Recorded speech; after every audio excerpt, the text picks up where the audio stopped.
Before we begin, I just want to take the opportunity to ask that you like, share and subscribe this video, as it really helps the channel grow. Normally I tell you a little bit about what the video is about right now, but with this one, I'd like you to make up your own mind. So in the video today, we're looking at a story, and the way the poster describes it is like this.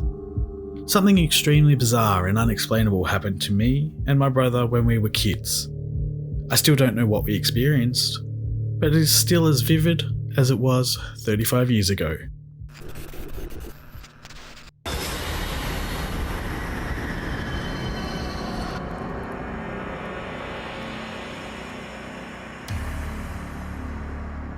This is one of the two extremely bizarre things that happened in my life that I still have no answers for. I'm going to post the other one after this. I didn't know until almost 15 years after this happened that my brother experienced the same thing I did. I'm now 41, and this still baffles me. This is me and my brother's story. I apologise in advance for the length of this, as it is a fairly lengthy story, and I want to explain what we remembered thoroughly. Also, I haven't told many people this story because it's just weird as hell, and I only talked to my brother about it once, right before he died when he was 19. Up until then, I thought he had slept through the whole thing, but it turned out that he had almost the same experience that I did. He also thought that I had slept through the whole thing. Backstory: my brother, his name was Tommy, so he'll be called T during this story, had been a year younger than me, but we were extremely close. And when this happened, I was 5 and he was 4. We were living in a very, very old house.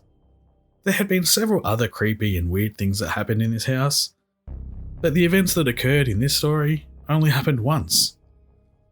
I add this part about the house because I don't know if this had something to do with the house itself or something completely different. Me and T shared a bedroom on the second floor.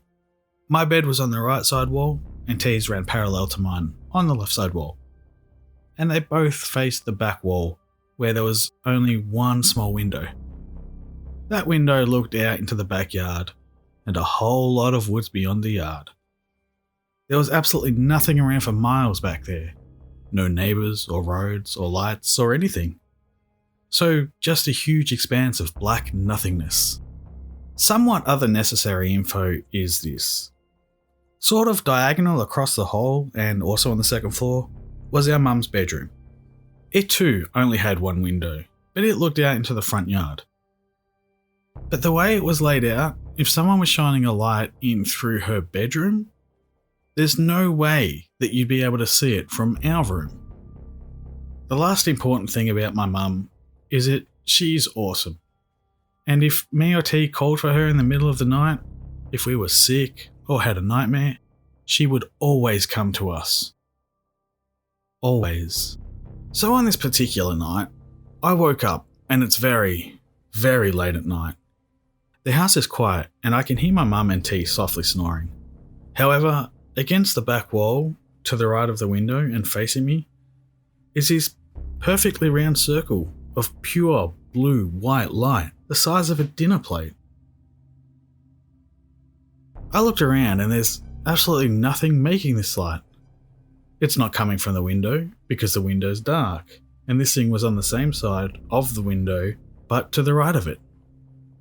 There's nothing outside my door that's causing it.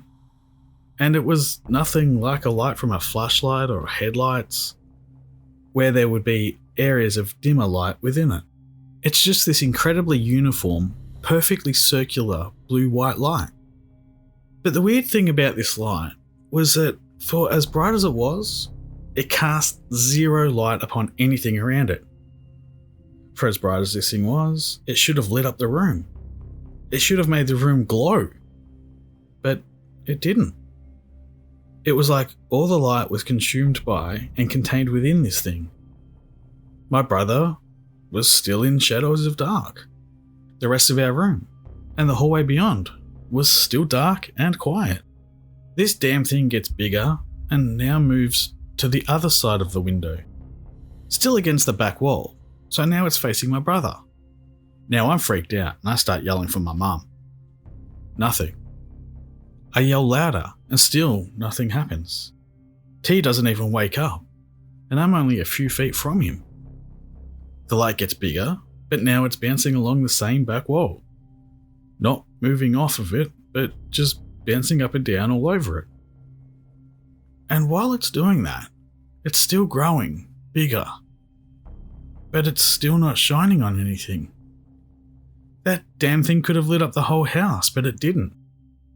Me and T, our room, the hallway towards my mum's room, still pitch black. At this point, I'm too afraid to make a sound, and trying to yell again seems pointless anyway. Then it stays in that one spot facing me. It's just absolutely massive now. But now the light starts to expand. The light grows in intensity and brightness, while it starts filling the room.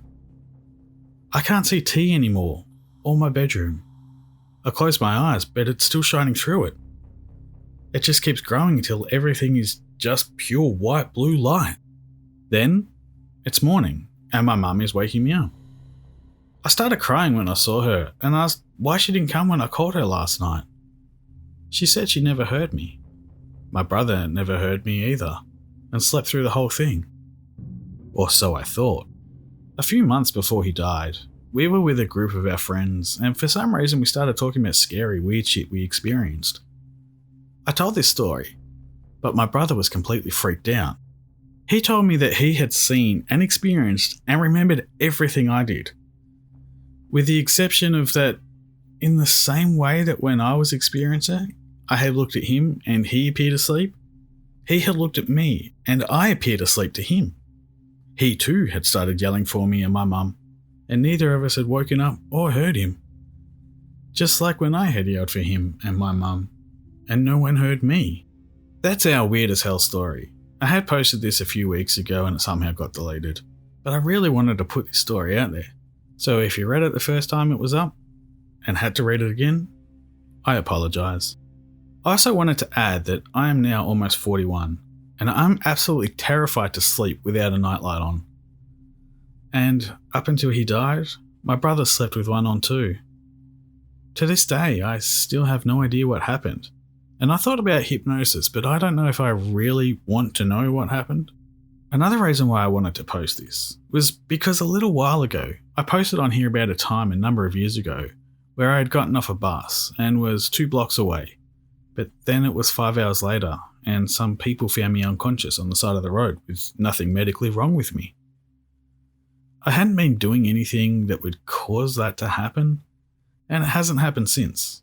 However, between this story and that one, they're both extremely bizarre things to happen, and being the open-minded person I am, I can't help but wonder if there's a correlation. Make of them what you will, but most of all, thank you for taking the time to read these. As I said at the beginning, I'm not going to give my opinion. I do have an opinion on what I think it was, and the comments that were on this story do kind of agree with what I'm thinking.